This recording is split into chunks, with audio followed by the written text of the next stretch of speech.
Hello guys, आज हामी यो सक्करकन्दी उछ्याएर अनि चटपटा बनाएर खानेछौँ। हामीले यो उछाउनको लागि धोएर यता राखिसक्यौँ।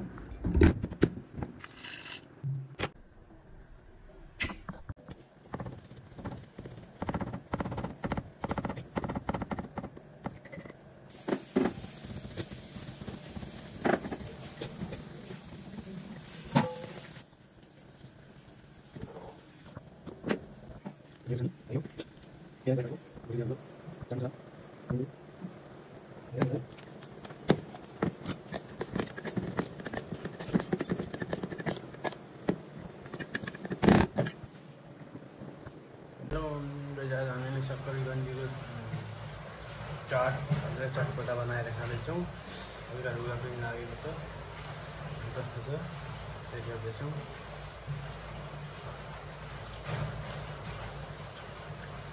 मिठो छ, चटपटा छ। तपाईँ पनि सक्करकन्दी छ भने बनाएर खानुहोला। भुनेको जिरा अनि चाट मसला, नमक, निम्बु हाल्ने, हरियो धनिया, हरियो खुर्सानी।